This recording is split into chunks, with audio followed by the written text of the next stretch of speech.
જય સ્વામિનારાયણ, જય શ્રી કૃષ્ણ।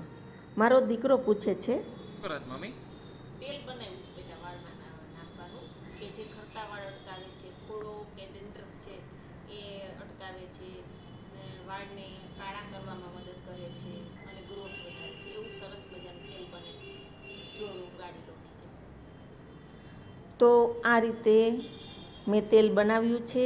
એનો પૂરો વિડીયો તમે જોજો કે એમાં શું શું નાખ્યું છે।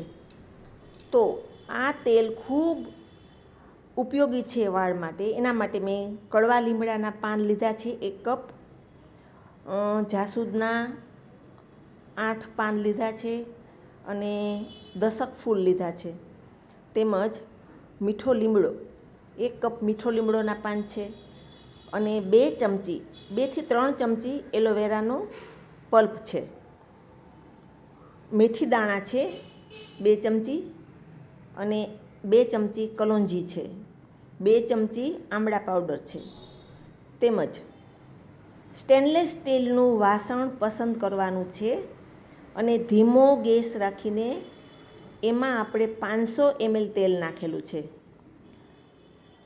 તો 500 ml તેલ નાખશો એટલે લગભગ તમારે 4 થી 6 મહિના તેલ ચાલશે। તમે કેટલું તેલ નાખો છો એના ઉપર આધાર છે।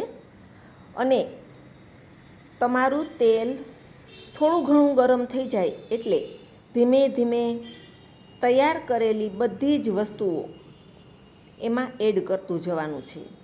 તમે જોઈ શકો છો કે આપણું તેલ ધીમા તાપે છે અને ઉકળવા લાગ્યું છે।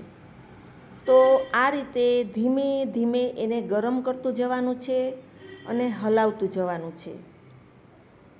હવે આ તેલ કેવી રીતે નાખવાનું છે માથામાં?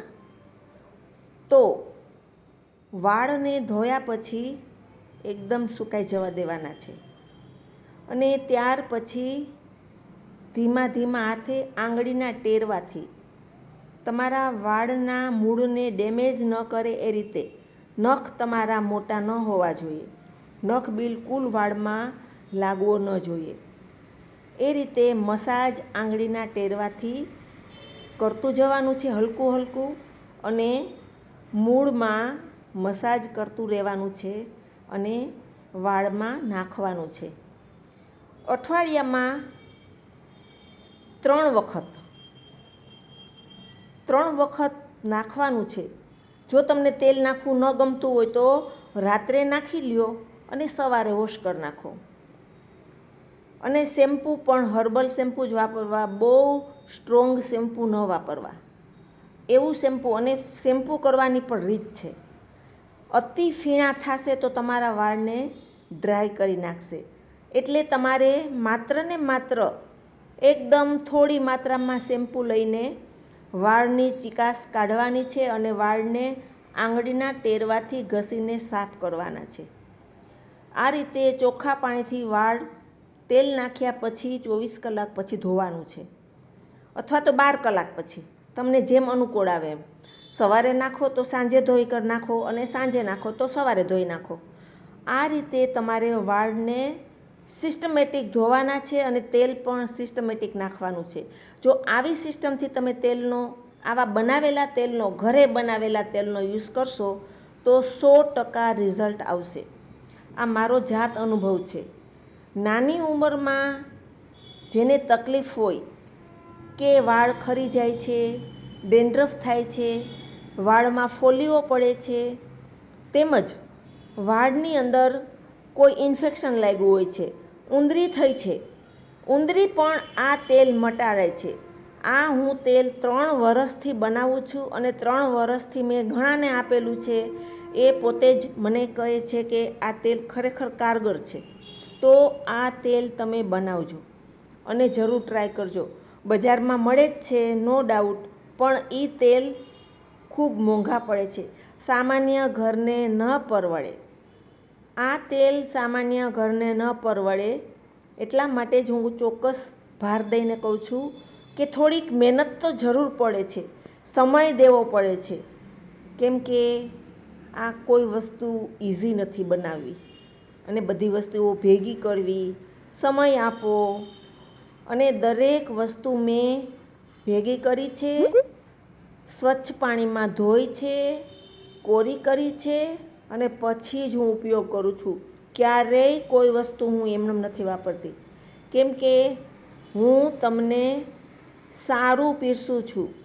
કેમ કે તમે લોકો તમારી જાતે બનાવો, સામાન્ય ઘર હોય એ તમારા આર્થિક રીતે આવી જાતે અમુક વસ્તુઓ બનાવશો તો તમને આર્થિક રીતે ખૂબ મદદ થશે અને જે તમારો બજારમાંથી ખરીદવામાં પૈસાનો વ્યય થાય છે એ નહીં થાય અને ચોક્કસ રિઝલ્ટ આપશે.